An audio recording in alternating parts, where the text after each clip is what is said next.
Bueno, vamos a comenzar con lo que vendría a ser el tema de infecciones del tracto urinario, a manera de reponer la clase que no logramos avanzar. Eh, bueno, los objetivos vamos a tener identificar los microorganismos de la flora normal, identificar los microorganismos productores de infecciones en tracto urinario, conocer las condiciones para la toma de muestra de orina en los diferentes tipos de pacientes, ya sean estos niños, mujeres adultas o varones. Vamos a conocer el procedimiento bacteriológico a seguir con la muestra que llega al laboratorio. Vamos a conocer los informes bacteriológicos de urocultivos y vamos a interpretar los diferentes casos clínicos y resultados bacteriológicos. Primeramente, hay que recordar que el sistema urinario humano es un conjunto de órganos encargados de la producción, almacenamiento y expulsión de la orina. A través de estas se eliminan desechos nitrogenados del metabolismo y otras sustancias tóxicas. Es decir, todo lo que viene a ser el sistema urinario, que está compuesto desde los riñones, uréteres, vejiga y la uretra, todo esto va a ser lo encargado tanto de producir la orina, que cómo es que se produce a través de la filtración de la sangre, la va a almacenar, por ejemplo, en la vejiga, y también la va a llegar a expulsar ya en una función conjunta entre vejiga y uretra. ¿Qué desechos nitrogenados estamos hablando? Puede ser lo que es el ácido úrico, pueden ser también en caso de que haya una eh, glicemia bastante alta, el cuerpo comienza a expulsarla también a través de la orina. La orina es un líquido acuoso, transparente y amarillento, de olor característico, secretado por los riñones y enviado al exterior por el aparato urinario. Puede servir para determinar la presencia de algunas enfermedades. Ya. En su estado, vayamos a decir normal, el estado en que debería estar la orina es acuosa, no es densa, no es purulenta, es transparente y amarillento. Es decir, va a tener este color ámbar que llaman sui generis, ¿no? Inclusive el olor característico, también sui generis. No deberían presentarse alteraciones en estas características macroscópicas de la orina. En caso llegaran a haber alteraciones, ahí ya comenzamos a pensar en distintas patologías o distintas situaciones que puedan haber llevado a que la orina cambie en sus características, ya sean enfermedades, ya sea el consumo de alimentos, ya sea el consumo de algunos fármacos. Respecto a esto de determinar la presencia de algunas enfermedades, va desde cosas sencillas como pueden ser infecciones urinarias, así como les había mencionado la glucosuria, ¿no? Que el paciente elimina glucosa a través de la orina. También nos puede ayudar a señalar una falla renal, entre otras. ¿Y tú? Esta es una sigla que vamos a utilizar mucho de ahora en más. Y tu infección del tracto urinario, no lo vayan a confundir con UTI, que es unidad de terapia intensiva. Bueno, y tu infección del tracto urinario. Se encuentran entre las infecciones más comunes en las personas y los antibióticos generalmente son eficaces para su tratamiento. Se producen cuando entran bacterias en las vías urinarias y las infectan. Ya, entonces las ITUs vienen a ser súper comunes y al menos entre lo que es la población femenina es bastante común. Todas las mujeres en algún momento de su vida van a sufrir alguna infección del tracto urinario. Eh, no suelen ser complicadas. Los antibióticos las pueden combatir fácilmente un tratamiento ambulatorio y de hecho no es necesario tampoco utilizar antibióticos de gran espectro, sino que con antibióticos, eh, vayamos a decir, bien sencillos, por ejemplo, quinolonas de primera, segunda generación, una cefixima ya es suficiente para hacer un tratamiento a una infección del tracto urinario. Hay situaciones en las que esto se puede complicar, puede que necesite nitrofuranos, ya unas quinolonas como una cipro o una cefalosporina ya de tercera generación. Entre la clasificación de las ITUS vamos a tener distintos nombres, todos terminan en itis. Recuerden que itis significa inflamación. En este caso, cistitis, inflamación de la vejiga. La cistitis es un proceso inflamatorio de la vejiga, es también lo que es llamado una infección urinaria baja. Se caracteriza por síndrome miccional, que este está compuesto por disuria, polaquiuria, tenesmo vesical, urgencia miccional y con menor frecuencia por hematuria. Ya, a ver, hablemos un poquito de estos términos. Cuando hablo de disuria, me refiero a que al paciente le duele orinar, ¿ya? Ya sea este dolor al inicio, a la mitad o al final de la micción, pero le duele. Dependiendo de dónde sea el problema, el paciente le va a estar doliendo en distintos momentos del acto de la micción. Polaquiuria viene a ser el aumento en la frecuencia miccional, es decir, el paciente va al baño una y otra vez. No es lo mismo que poliuria. Poliuria es cuando hay un aumento en el volumen. Luego tenemos tenesmo vesical. El tenesmo vesical va a ser esta situación en la que el paciente siente ganas de que quiere ir al baño, quiere ir a orinar, va y hace el intento de hacer pis, pero no sale nada. Sin embargo, sí, como que siente de que sí hay contenido en la vejiga, pero en realidad no hay nada. La urgencia miccional viene a ser, como está totalmente descrito, ¿no? En el nombre, estas ganas imperiosas de ir al baño. El paciente no puede aguantarse nada, ¿ya? Y bueno, con menor frecuencia, hematuria.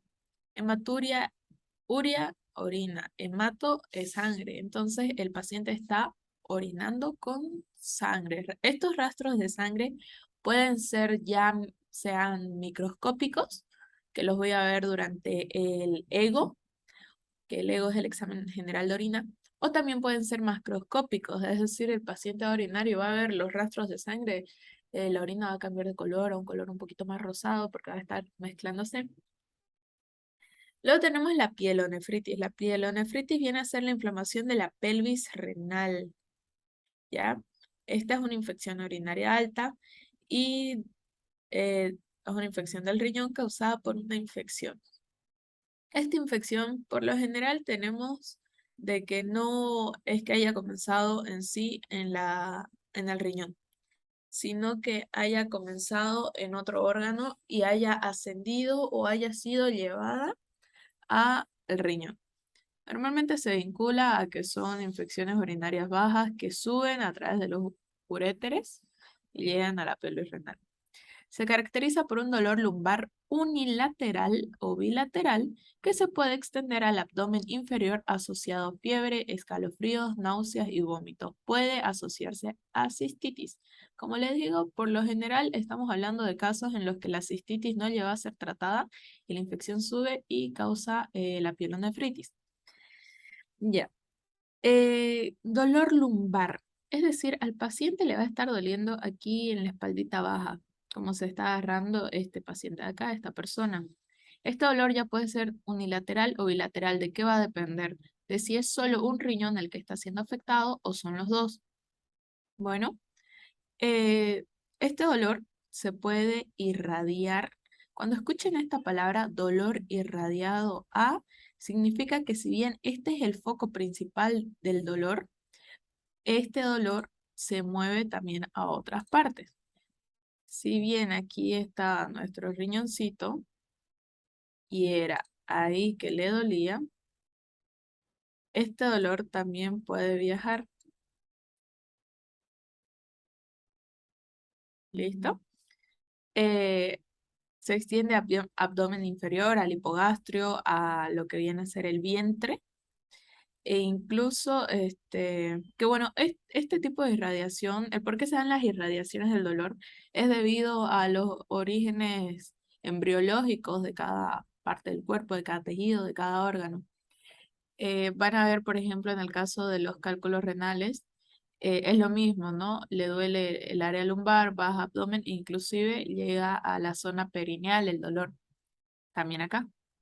Y es porque a nivel embriológico tienen un mismo punto de formación en común. Este dolor puede ser asociado a fiebre, ya saben, aumento de temperatura por más de 38 grados centígrados, escalofríos, náuseas y vómitos. Listo. Entonces, ¿cuál va a ser una diferencia principal entre lo que viene a ser la cistitis y la pielonefritis?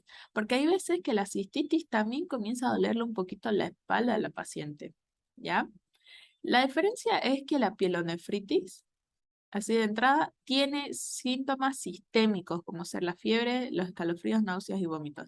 En cambio, la cistitis se encasilla más en un síndrome miccional. Luego tenemos la uretritis. La uretritis se produce cuando los microorganismos logran acceder a este órgano y colonizan en forma crónica o aguda las numerosas glándulas periuretrales en las porciones vulvar y pendular de la uretra masculina y en toda la uretra femenina. Esto es porque la uretra masculina, ya saben, es mucho más larga que la femenina, así que si bien solo afecta a 2 de las 3 porciones de la uretra masculina, en el caso de la mujer es a toda la longitud de la misma. Los patógenos de transmisión sexual son causas frecuentes en ambos sexos. ¿Cuáles son estos? Ustedes ya conocen, tenemos Neisseria gonorrhoeae y tenemos la Clamidia trachomatis siendo los agentes más importantes. Y luego también está el Ureaplasma urolíticum, ¿no? Para todo lo que es la uretritis.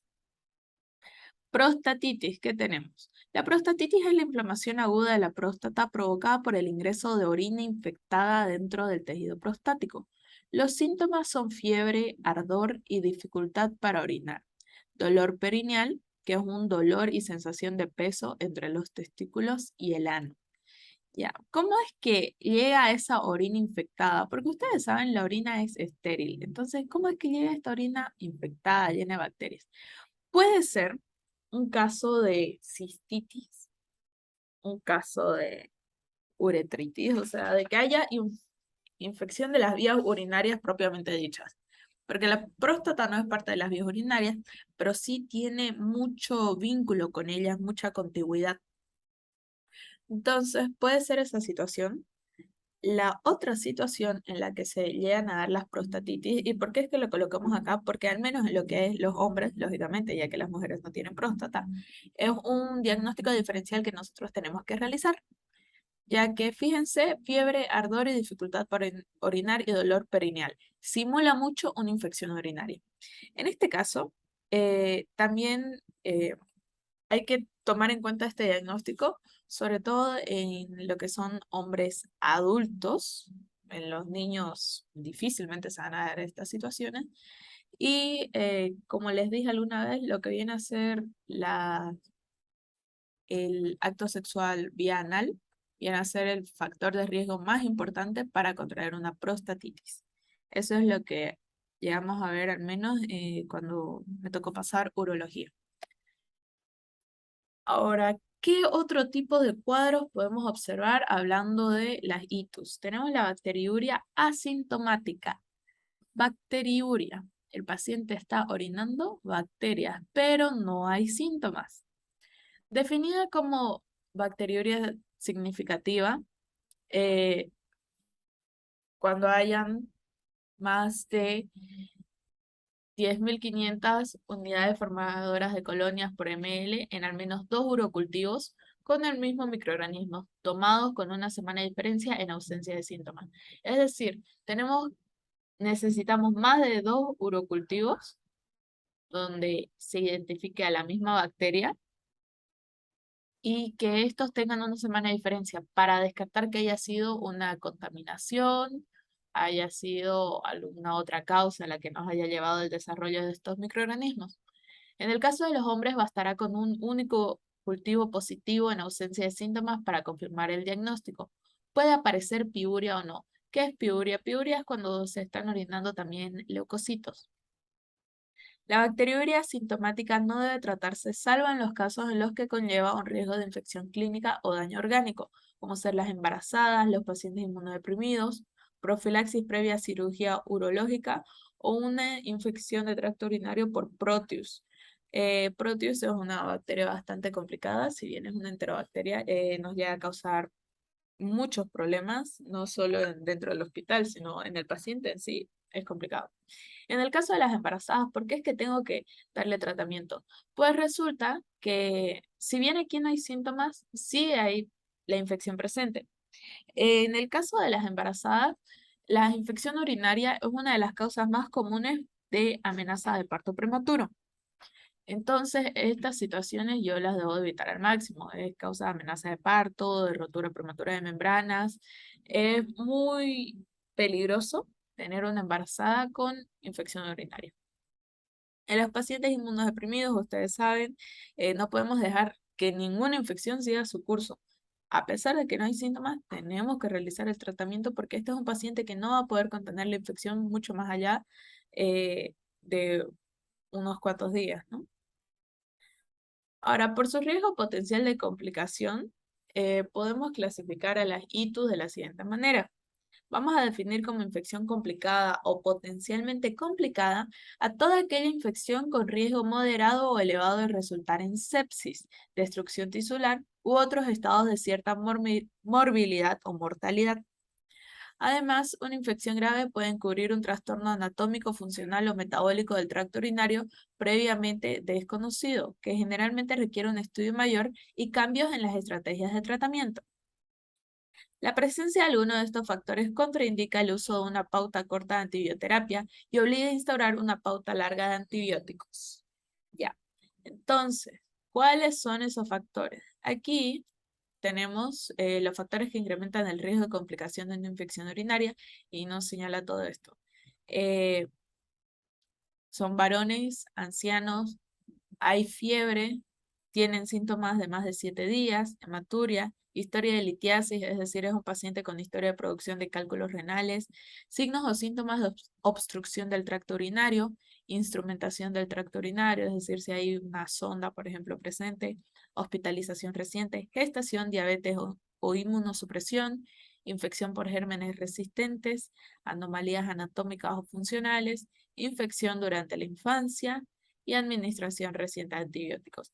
Todos esos son factores que predisponen que una simple infección urinaria se transforme en una infección urinaria complicada. Y ahí el manejo cambia. ¿Listo? Eh, ¿A qué nos referimos de que una pauta corta de antibioterapia? En las infecciones urinarias, muchas veces se llegan a aplicar tratamientos de 3 días y con eso ya la infección se resuelve. Sin embargo, hay situaciones, y en específico todas estas acá, las que nos llevan a una infección urinaria complicada, que se debe realizar una pauta larga de antibióticos, es decir, más de 7, más de 10 días de tratamiento. ¿Cuáles son las alteraciones anatómicas o funcionales que nos señalan acá, ¿no? De los factores que incrementan el riesgo de complicación? Tenemos uropatías obstructivas, como hiperplasia benigna de próstata, estenosis uretral, litiasis, tumores, vejiga neurógena, algunas anomalías morfológicas como el riñón en herradura, el riñón en esponja, uréter ectópico, un megauréter, así como hay megacolon, también hay megauréter por si acaso. Estenosis de la unión piel-ureteral, valvas uretrales, derivación urinarias quirúrgicas, algunas anomalías funcionales como el reflujo vesico-ureteral, en el cual la orina pasa de la vejiga, perdón, de nuevo al uréter. El embarazo, lesiones del urotelio, perdón, patologías de base como ser la diabetes mellitus, ser enfermedades que causan inmunodepresión, la insuficiencia renal crónica, si es que hay instrumentación urinaria reciente como ser sonda vesical, un catéter doble J y nefrostomía, y otros factores, ya dijimos, sexo masculino, ancianos e infecciones previas resistentes a antibióticos. Factores de riesgo en general, ya hablando de todas las infecciones urinarias en general, no solo las complicadas. Las mujeres y las niñas tienen más riesgo de sufrir itus debido a que su uretra es más corta y está más cerca del ano. Esto facilita la entrada de bacterias a las vías urinarias. Es decir, anatómicamente, las mujeres están predispuestas a desarrollar infecciones del tracto urinario. Otros factores incluyen una infección urinaria previa, actividad sexual, especialmente con una pareja sexual nueva, esto es bastante común. ¿Y qué es lo que sucede con el tema de que las mujeres comienzan a tener una vida sexual activa y de repente, cuando menos esperaron, desarrollan una infección urinaria? Durante el acto sexual, por la misma mecánica del movimiento, hay un gran movimiento de la flora de, de los genitales. ¿Listo? Y no solamente de lo que hay en la vulva, sino también de lo que pueda llegar llegar desde la zona anal.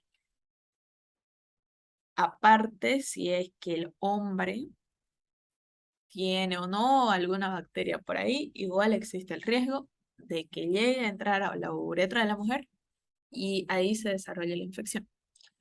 Por eso la recomendación que hay es que las mujeres, una vez terminaron de hacer lo que tenían que hacer, vayan y orinen para barrer, vayamos a decir, barrer cualquier bacteria que no debería estar en la uretra.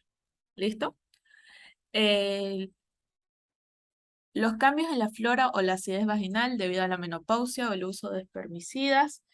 eh, Esto es de que si hay una flora bacteriana estable, saludable, va a prevenir de que haya una proliferación de bacterias patógenas. En caso de que haya una alteración de esta flora, es ahí ya cuando se predispone, ¿no?, al desarrollo de este tipo de infecciones, al igual que el uso de espermicidas.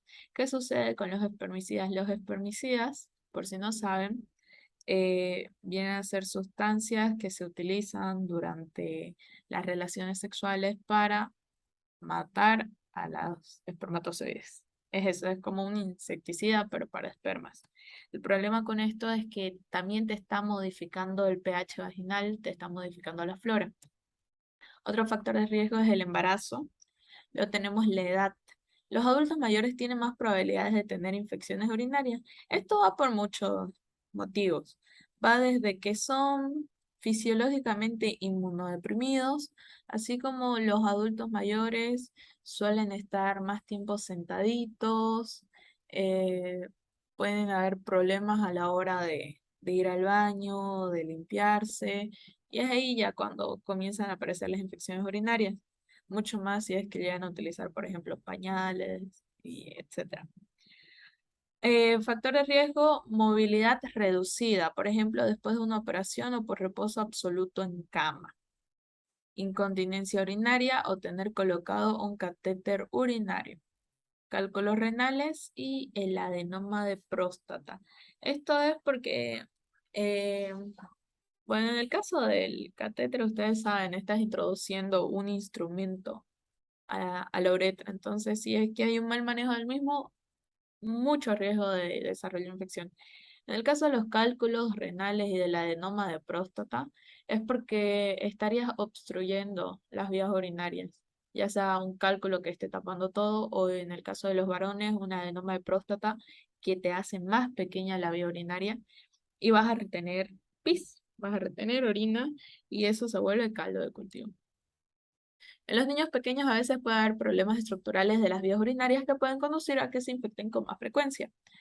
Normalmente estos problemas, en el caso, vayamos a decir, de los varones, están las hipospadias, las epispadias, las resoluciones quirúrgicas. Otros factores que aumentan el riesgo de infección urinaria en los niños incluyen no orinar con suficiente frecuencia o limpiarse desde atrás hacia adelante después de defecar. Y esto es sobre todo en las niñas, este problema. Por eso es muy importante enseñarle a las mujercitas la adecuada higiene después de ir al baño. Los síntomas y signos de una infección urinaria. A ver, entre los síntomas de una infección vesical, vamos a tener lo que habíamos llamado el síndrome miccional, ¿cierto? Como puede ser una orina turbia con sangre que puede tener un olor fuerte o fétido. Eh, Habíamos dicho de que la orina tenía un olor sui generis, ¿no? Ustedes saben cuál es el olor de la orina. Lo ubican, lo conocen. Uno lo huele y se da cuenta. Porque no hay otra sustancia que tenga este mismo olor. En el caso de que haya una infección en la vejiga, por la misma presencia de bacterias, el olor cambia y se vuelve desagradable. Si bien el olor de la orina normalmente no es lo más rico que puedas oler, en este caso se vuelve desagradable, se vuelve hasta fétido. Luego, fiebre baja en algunas personas, una febrícula, 37,8, 37,9, nada que asustarse. Dolor o ardor al orinar, lo que es llamado la disuria. Presión o calambres en la parte inferior del abdomen o en la espalda baja, lo que les mencioné. Así como te puede doler el vientre, te puede doler la zona lumbar. Tampoco nada que preocuparse. Y fuerte necesidad de orinar con frecuencia, incluso poco después de haber vaciado la vejiga. Esto es una mezcla entre lo que es el tenesmo vesical y la urgencia miccional y que nos da como resultado polaquiuria, ¿no? Ahora, si la infección se propaga a los riñones, los síntomas pueden incluir escalofríos y temblores o sudoración nocturna, la diaforesis nocturna. Y aquí nos está hablando de que hay fiebre, ¿no? Fatiga y sensación de indisposición en general. Es decir, hay malestar general, el paciente ya está afectado a nivel sistémico. Fiebre por encima de 38.3, dolor de costado en la espalda o la ingle, piel ruborizada, enrojecida o caliente, esto es por la fiebre. Cambios mentales o confusión, igual es por la fiebre, pero se dan cuenta, ya el paciente está siendo verdaderamente afectado, ya es peligroso. Incluso puede que necesite internación, náuseas y vómitos y dolor abdominal muy fuerte. Listo. Ya, su paciente ya les llegó a ustedes, ya lo atendieron, ya le consultaron cuáles eran sus signos y síntomas. Si el paciente no puede responder, el familiar ya les dijo.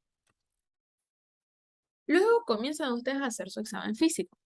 El examen físico, en este caso, si yo estoy sospechando de una de una infección de vías urinarias, hay un signo muy importante que debo evaluar, que es el signo de Giordano. El signo de Giordano requiere de que se realice una maniobra de Giordano.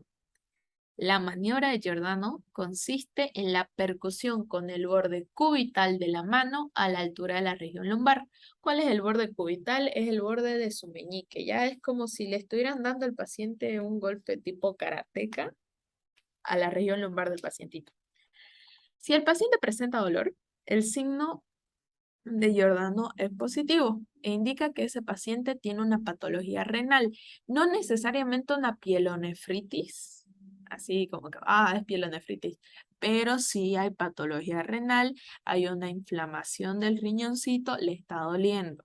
Bueno, para evidenciar el dolor no es necesario que se ejerza una gran fuerza al momento de realizar la maniobra, sino que con un golpe mínimo el paciente presentará dolor.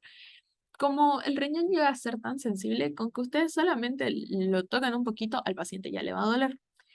Esto es debido a la inflamación del parénquima renal por la infección o a la presencia de cálculos o piedras en los uréteres. Por eso les digo, aunque el signo de Giordano sea positivo, no necesariamente me indica una pielonefritis, sino que pueden haber otras causas, como ser una litiasis, ¿ya? Eh, tenemos esta maniobra de Giordano. También está la maniobra de puño percusión de Murphy, que es lo mismo, solo que en lugar de dar un golpe karateca, se le da un puñito. Bueno, pero esta es la más utilizada y es en la que en las historias clínicas de acá de los hospitales nos señala signo de Giordano y se le coloca positivo o negativo. Es para evaluar la sensibilidad del riñoncito y esto ya nos da una pista de que si es una patología que afecta o no al riñón. Ya. Eh, esquema diagnóstico. Esquema diagnóstico para valorar la infección de vías urinarias. Tenemos dividido en cuadro clínico inicial, características del paciente y consideraciones diagnósticas de tratamiento. Esta es una tablita que la saqué del Harrison de Medicina Interna, de la parte de urología. Vamos a concentrarnos en ciertos cuadros nada más. No es que deban aprenderse todo esto, esto lo van a ir viendo ya. Tercer, cuarto año. Bueno, pero vayamos ubicándonos un poquito. En caso de que mi cuadro clínico inicial sean síntomas de vías urinarias de comienzo agudo, caracterizado por disuria, polaquiuria, urgencia para la micción, tengo que ver mi grupo epidemiológico. Si es una mujer que no está embarazada, que aparte de estos síntomas está sana y tiene antecedentes claros en los cuales no se evidencian infecciones, malformaciones anatómicas, nada, se considera la presencia de cistitis no complicada. Aquí no se necesita cultivo de orina y se considera el tratamiento por teléfono, es decir, es un tratamiento ambulatorio. La mujer llegó a consulta, te dijo, doctor, tengo disuria, poliaquiuria, Bueno, no te va a decir así, ¿no? Te va a decir, doctor, me duele cuando voy a hacer pis y voy al baño muchas veces, pero voy y hay veces que ni siquiera orino, pero sigo con ganas de orinar. Y ahí vos ya pensás, ah, bueno, esta señora tiene 30 y pico años, no está embarazada, ella es una mujer sana, hace ejercicio, come bien, no tiene otras enfermedades. Ya, más que seguro que se trata de una cistitis. Y señora, le voy a dar este su tratamiento, le vas a dar una cefixima por 3 días, ya estuvo. ¿Listo? Y aquí mismo te dicen, no se necesita cultivo de orina, es un tratamiento empírico. ¿Listo? No es que, si bien nosotros aprendemos que en todos los casos de infección de algún órgano hay que realizar cultivo, en la vida real no se maneja de esta manera. Quizás debería hacerse, ¿no? Mucho más ahora que estamos con el riesgo de la resistencia a antibióticos, pero no es como funciona en los hospitales. ¿Listo? Ahora, en caso de que sea una mujer con antecedente incierto o factores de riesgo de de este tipo de infecciones, de transmisión de enfermedades de transmisión sexual, sexual transmitted disease, se considera la posibilidad de cistitis no complicada o una enfermedad de transmisión sexual. En este caso sí se debe usar una tira colorimétrica, análisis de orina, que bueno, esto lo incluye el EGO, el examen general de orina, y un cultivo. Se debe realizar una valoración en búsqueda de una infección de transmisión sexual y una exploración ginecológica. Ahora, seguimos con estos mismos síntomas, pero es un varón con dolor perineal, pélvico o prostático. Además de estos síntomas, se debe considerar la posibilidad de prostatitis aguda, se solicita análisis y cultivo de orina, pensar en valoración urológica. En todos los demás pacientes que no sean estos casos en específico, ya sea un varón, pero que no tenga este tipo de dolor, eh, se deben considerar la posibilidad de una ITU complicada, por ejemplo, en los ancianos, personas con malformaciones urológicas, personas con algún tipo de sonda. Se solicita análisis y cultivo de orina y atender cualquier anomalía funcional o anatómica modificable. Ya. Luego aquí nos dan una clínica de comienzo agudo, de dorsalgia, es decir, dolor lumbar, náuseas y vómitos, fiebre, además del síndrome miccional. Caso de que sea una mujer por lo demás sana, no embarazada, se considera la posibilidad de pielonefritis no complicada, se hace un cultivo de orina y se considera el tratamiento extrahospitalario. ¿Ya? En este caso sí le vas a pedir a la paciente que vuelva a consulta, no como acá, que en nuestro primer caso, que incluso no te piden que vuelvas a consulta. Ellos saben y confían que se te va a pasar la infección, pero ya cuando tenés estos síntomas sistémicos, ahí sí vuelva a consulta, por favor. En todas las demás pacientes se considera la posibilidad de pielonefritis, se debe hacer cultivo de orina y hemocultivo porque hay un riesgo de desarrollo de sepsis.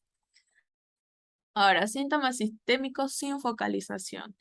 El paciente solo tiene fiebre, alteración del estado mental y leucocitosis. Ya. Aquí no nos habla de síndrome miccional, de ningún síntoma de vías urinarias localizadas, sino que son síntomas generales. Sin causa manifiesta no urinaria, se considera la posibilidad de una infección del tracto urinario, de pielonefritis, con complicaciones. Debemos solicitar cultivo de orina, hemocultivo, si hay sonda, cambio o eliminación del uso de la sonda. Y bueno, ya después de todo esto tenemos nuestros otros casos, ¿no? Que estos ya son un poquito más específicos, pero así es como se va evaluando. Estos son algoritmos, ¿ya? Se llaman algoritmos para poder identificar y saber cómo manejar al paciente. Es para que los vayan conociendo un poquito más. Ahora, el recuento de colonias, esto ya viene en el laboratorio. Nosotros no vamos a realizar este tipo de interpretación en el día a día, pero es importante que lo conozcan, porque a nosotros ya nos va a estar llegando la interpretación en el informe. A ver, listo. Número de colonias promedio y cantidad de bacterias por ml. El número de colonias promedio, si es que durante el recuento de colonias tenemos 0,4, que equivale a 10.000 bacterias por ml de orina, hasta las 15.000, ahí ya tenemos como interpretación que solamente ha sido una contaminación de la muestra. Ya hablando de 42.000, 75.000, aquí tenemos un resultado dudoso. En esta situación solicito que se realice de nuevo el estudio. Y si tenemos de 80.000 para arriba, e inclusive algunas literaturas dicen por encima de las 100.000 bacterias por ml, aquí ya es una infección confirmada. ¿Listo? Aquí les traigo un urocultivo. Que en este caso es negativo. Fíjense, el examen directo, células en escasa cantidad, leucocitos de 4 a 6, eritrocitos de 0 a 2, tinción de Gram, no se observan gérmenes, recuento de colonias, 0 unidades formadoras de colonias por ml de orina, cultivo bacteriológico sin desarrollo de gérmenes patógenos a las 48 horas de incubación y cultivo micológico sin desarrollo. La muestra, muy importante, la muestra orina chorro medio. ¿A qué nos referimos con orina chorro medio? Cuando le pidamos al paciente una muestra de orina, el paciente debe orinar un poquito, orina un poquito y ahí recién hace la recolección de la muestra. Esto es para que ese primer chorro de orina, vayamos a decir esa primera parte, arrastre todo lo que pueda existir en la uretra y que no nos dé un falso positivo, puede ser ya en el resultado. Este es un examen general de orina, para que lo conozcan. Tenemos un examen macroscópico, nos da el color, aspecto del sedimento, el examen químico, compuesto por la densidad del pH, la glucosa, proteínas, hemoglobina, cuerpos cetónicos, pigmentos biliares, urobilinógeno, nitritos, la cristaluria, la cual vamos a estar evaluando si hay presencia de uratos, de ácido úrico, de oxalatos, fosfatos. Esto es para ver mm, si hay cálculos o no. Ahora, el examen microscópico de orina, en el cual se va a hablar el sedimento, si hay sedimento uretral, urotelios, renal, leucocitos, piocitos. Los piocitos son leucocitos, por si acaso. Eritrocitos, si es que son normofórmicos o disfórmicos. eh, Bacterias, parásitos, hongos, filamentos de mucina, proteína uromucoide, es que hay o no cilindros. Las observaciones que se realizan en la muestra, fíjense aquí, primer micción de la mañana, rutina, metodología, espectrometría de reflectancia. Esta fue la metodología en la que se realizó este examen. Tinción de sedimento. Y aquí tenemos igual algunos valores de referencia de nuestro examen general de orina, que se abrevia EGO. Ahora, para el tratamiento de una infección urinaria, esto de acá lo saqué, lo que es moradito del Farreras de Medicina Interna, lo que está azul del Harrison. Ya. Hablemos un poquito del tratamiento para que nos vayamos ubicando, ya que lo conozcan. Paciente con disuria y o síndrome miccional irritativo, además de fiebre mayor a 38 grados o dolor espontáneo y o a la percusión de la fosa lumbar. Si fuera un caso de que sí, mi paciente tiene todo esto, se considera pielonefritis o prostatitis. Solicitar análisis generales con determinación de proteína C reactiva y antígeno prostático en el varón. Se debe realizar también un neurocultivo y, es opcional, hemocultivo. ¿Por qué opcional? Porque quizás en el caso de sospecha de pielonefritis, sí, ¿no? Evitando una sepsis. Tratamiento empírico con una cefalosporina de tercera generación o ertapenem intravenoso. En el caso de que esto no fuera todo lo que tenga mi paciente, considero, sobre todo lo que es la parte de fiebre, dolor espontáneo, fosa lumbar, etc. Si es que no es así, entonces se considera cistitis, uretritis, cervicitis por enfermedad de transmisión sexual, vulvovaginitis o vejiga hiperactiva. ¿Listo? Eh, Se debe realizar un examen de orina con tira reactiva. En el caso de que hayan leucocitos y nitritos positivos, se considera como una cistitis por una enterobacteria. El tratamiento es empírico con fosfomicina o nitrofurantoína por vía oral. Si es que fueran leucocitos positivos con nitritos negativos, considerar la práctica de un urocultivo, pruebas para el diagnóstico de una enfermedad de transmisión sexual, examen en fresco de un frotis vaginal y el inicio de tratamiento, el cual es el mismo empírico con fosfomicina o nitrofurantoína vía oral, es un tratamiento ambulatorio. Luego, en caso de que fueran leucocitos y nitritos negativos, eh, es una posible vejiga hiperactiva. Ya esto ya es de un origen neurológico, muchas veces llamado también vejiga neurogénica. Estrategias terapéuticas en la cistitis aguda no complicada, ojo, no complicada.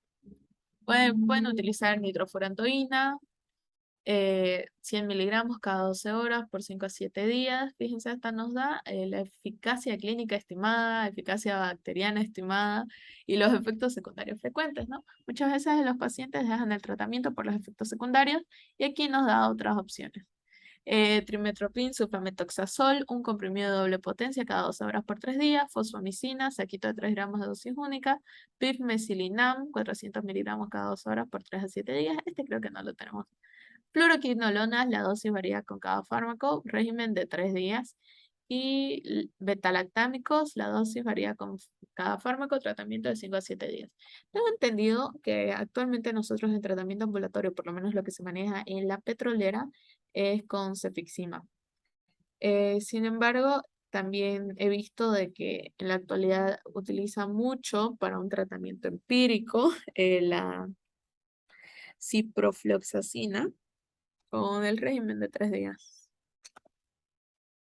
Ahora, ya resolviendo el cuestionario, la flora normal de la orina, sepan que es estéril y microorganismos uropatógenos. Ah, esta imagen que ven acá atrás, esta es la tira reactiva de la que se menciona, ¿ya? Bacilos gram negativos, del 80 al 90% de infecciones urinarias, Escherichia coli, Klebsiella, Enterobacter, Acinetobacter, Pseudomonas, aeruginosa. Cocos gram positivos, Staphylococcus epidermidis, saprofíticos y aureus. Cita dos diferencias fundamentales que observa entre el aparato urinario femenino y el masculino. Primero que nada, tenemos la longitud de la uretra. Fíjense, en el caso de la mujer y en el caso de los varones es larguísima. Las mujeres es súper corta. En las mujeres, la uretra también es independiente del aparato reproductor. Tenemos nuestro aparato urinario, fíjense, el riñón, uretra, vejiga, uretra. Pero en el caso de los hombres se comparten algunos órganos, como ser todo lo que viene a ser la uretra, la porción del pene, que por ahí también va a salir el semen. Y también esta contigüidad que hay tanto con la próstata, que si bien no forman parte am, del aparato urinario, sí comparten esas porciones. ¿Cómo se llama el procedimiento bacteriológico para la investigación de una infección urinaria? Es el urocultivo. La muestra que se debe tomar es, eh, no sale, bueno, se recomienda 10 ml, mínimo 3 a 5 de orina, chorro medio, no se olviden de eso, chorro medio. Bolsa colectora, ya, métodos de recolección de muestra de orina, bolsa colectora, punción suprapúbica y sonda vesical. Esto va a ser en las situaciones en las que no se pueda tomar una muestra chorro medio en un frasco con tapa de rosca, ¿ya? La punción suprapúbica no solamente es realizada en los bebés, como ven acá, sino también en los adultos en caso de que no se pueda colocar una sonda. ¿En qué caso no puedo colocar una sonda? Cuando hay una hiperplasia prostática muy severa o cuando hay alguna lesión uretral. Procedimiento previo a realizar un urocultivo. Lavado de los genitales con agua y con jabón. Esto se realiza para no contaminar la muestra. Momento del día, tomar la muestra de orina. Una orina, primera orina del día, es decir, ustedes se despiertan y cuando van al baño recolectan de ahí su muestra. chorro medio. Esto se realiza para asegurarnos que la muestra no contenga bacterias que hayan colonizado la uretra. Eso es lo que les expliqué del chorro medio. Ahora, ¿por qué la primera orina del día? Es porque han estado recolectando orina de toda la noche. Por 12 horas no han ido al baño, así que hay harto para recolectar. ¿Qué es un resultado falso positivo? Es cuando hay crecimiento de bacterias, pero no hay clínica. Esto sucede cuando la muestra está contaminada. Un falso negativo es cuando no hay crecimiento de bacterias, pero hay clínicas. Esto sucede cuando hubo uso de antibióticos, por ejemplo. Las técnicas de obtención de muestras de orinas para urocultivos son sonda vesical, punción suprapúbica y una recolección espontánea. En lactantes se puede utilizar la bolsa colectora. ¿Cómo se llama el procedimiento que asegura la obtención de una muestra de orina totalmente estéril y que se practica alguna vez en niños? La punción suprapúbica. Es decir, arriba de la sínfisis del pubis, ustedes van a insertar una jeringa y van a extraer la orina directamente de la vejiga. Corresponde a la figura 25.3 de la página anterior. Escriba los pasos a seguir en el procedimiento del urocultivo. Esto ya lo conocen, ¿no?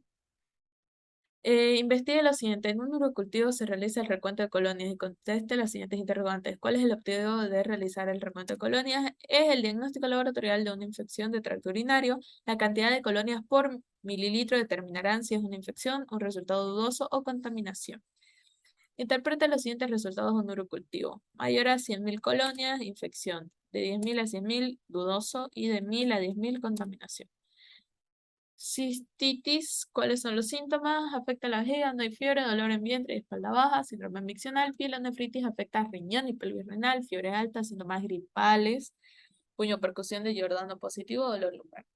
Se considera importante la determinación de pH en el examen de orina para considerar el agente etiológico responsable del proceso infeccioso. Cite un ejemplo. pH ácido, las bacterias lactobacillus acidófilos. pH básico, Proteus mirabilis. Por eso también se utilizan esas tiras reactivas, ¿ya? Durante el ego. Caso clínico 1. Adolescente de 15 años de edad dio a luz por cesárea hace un mes. Manifestó un cuadro clínico agudo de 2 días de evolución que se inició con cefalea, dolor en la región lumbar y malestar general. Al día siguiente presentó fiebre, náuseas y vómitos postprandiales. ¿A qué se refiere esto? Que es después de la comida, después de comer, ¿ya? Al examen físico presenta puñopercusión de Giordano positivo. Ya vemos con esto que está afectando vías urinarias altas al riñoncito. Se solicitó hemograma y examen general de orina y urocultivo, manifestando en el hemograma leucocitos de 15.000 por milímetro cúbico. El examen físico de la orina, el aspecto era turbio, color amarillo, olor fétido, un pH de 6, sedimento abundante. El examen químico negativo para glucosa, proteína, cetonas, bilirrubina, urobilina, positivo para sangre y nitritos. Al examen microscópico hay escasas células epiteliales, leucocitos más de 100 por campo, eritrocitos de 16 a 18 y bacterias abundantes. Bueno, ya sabemos, hay una infección bacteriana, ¿no? ¿Por qué es que se dan estos nitritos positivos? Es porque las bacterias utilizan los nitratos para su metabolismo y terminan dando nitritos. ¿Cuál es el diagnóstico preventivo? Pielonefritis aguda, debido a esos síntomas sistémicos, además del Giordano positivo. ¿Por qué el examen químico da positivo a nitritos? Por la descomposición de los nitratos por el metabolismo de las bacterias. Lo que acabo de decir. ¿Cuáles son los síntomas que presenta este cuadro que no se presentan en una cistitis, fiebre y signo de Giordano positivo? El caso clínico 2 es una mujer de 24 años que acude a consulta externa con síntomas de síndrome miccional, signo de Giordano negativo. Sus síntomas han empeorado rápidamente durante las últimas 6 horas. Como médico, ¿cuál es su diagnóstico clínico presuntivo? Cistitis. De acuerdo a la sintomatología, ¿qué análisis bacteriológico solicitaría esta paciente? Bueno, se pide un urocultivo y aquí tenemos ya lo que nos da urocultivo.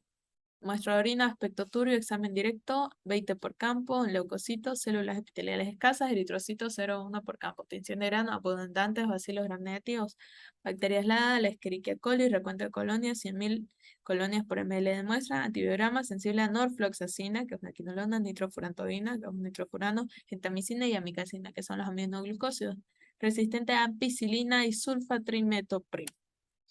¿Cuál es el diagnóstico que usted haría de acuerdo a la clínica y al laboratorio que presenta? Es una actitud no complicada. ¿Qué procedimiento médico realizaría ante este resultado? Tratamiento con antibióticos ambulatorios. Caso clínico 3. Mujer de 20 años presenta disuria y se solicita urocultivo. El resultado es el siguiente. El examen directo, leucocitos 15 a 20 por campo, células epiteliales abundantes, eritrocitos 0,1 por campo. Y ojo, al examen directo se observan trofosoditos de tricomonas vaginalis. En 100 de Gram se observa presencia de bacilos gram positivos de Doderlein. Eso es normal. Cultivo sin desarrollo de bacterias. Recuento de colonias, 0 colonias por ml de muestra. Entonces aquí ya no estamos ante una infección urinaria, sino que más bien estamos ante una infección por parásito, por una tricomonas vaginalis. ¿Cómo se interpreta este resultado? Es un falso negativo. ¿Cuál es la posible causa? La infección no es causada por bacterias, sino por un protozoario. Si bien ven de que no se desarrollan bacterias, no hay colonias, no hay nada, eh, y fuera, hasta parece que es negativo todo este urocultivo, fíjense de que sí se observan los trofozoitos de tricomonas. Entonces, ya sabemos que sí hay una infección, pero no es bacteriana. Investigue cuáles son los antimicrobianos más importantes utilizados en el caso de infecciones urinarias: gentamicina, ceftriaxona, nitrofurano, ciprofloxacino. ¿En qué tipo de pacientes se aísla con mayor frecuencia Staphylococcus saprophyticus como agente etiológico de infección urinaria? A ver. Ya. ¿En qué tipo de pacientes se aísla con mayor frecuencia Staphylococcus saprophyticus como agente etiológico de infección urinaria? A ver. eh, Mujeres en edad reproductiva y vida sexual activa. ¿En qué tipo de pacientes se aísla con mayor frecuencia Staphylococcus epidermidis? Aquí ya hablamos de los hombres. Como agente etiológico de infección urinaria, hombres que tienen sonda vesical. Completa el siguiente análisis bacteriológico con un urocultivo negativo. Ahí la muestra de orina, aspecto limpio. Examen directo, leucocitos 2 a 3 por campo, células epiteliales escasas, eritrocitos 0,1 por campo, tinción de Gram, no se observan bacterias, en cultivo no hay desarrollo de colonias, recuento de colonias, 0 colonias por ml de muestra. Vamos con el glosario. Litiasis, formación o presencia de cálculos en algún órgano del cuerpo, disuria, dificultad de completar el acto de micción, le duele. Poliaquiuria, aumento del número de micciones por día. Anuria, ausencia de la micción. Bueno, una anuria, ya ausencia de micción, pero con que haya una diuresis menor a 200 ml por día, si no me equivoco. 200, sí. Eso ya consideras anuria. Hematuria es presencia de eritrocitos en la orina. Leucocituria es presencia de leucocitos en la orina. Proteinuria, presencia de proteínas en la orina. Y glucosuria, presencia de glucosa en la orina. Tenesmo vesical es el deseo imperioso de orinar, pero con ausencia de esta. Cistitis, infección de la vejiga. Pielonefritis, infección del riñón y la pelvis renal. Signo de Giordano es la maniobra de lateropercusión o puñopercusión en el ángulo costovertebral, en el cual, para que sea positivo, hay dolor a esa percusión. Ya esa sería la definición correcta. Dolor a la percusión en el ángulo costovertebral. Síndrome miccional, conjunto de signos o síntomas que dificultan la evacuación fisiológica de la vejiga.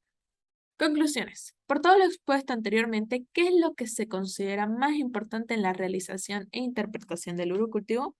El recuento de colonias. Y si fuera la pregunta, ¿qué es lo más importante en la realización del diagnóstico de infección de tracto urinario? Es la clínica. Y eso sería todo, chicos. Muchas gracias. Espero que la clase les sirva de algo y espero que la vean. Eh, Nos vemos mañana en el examen. Bye.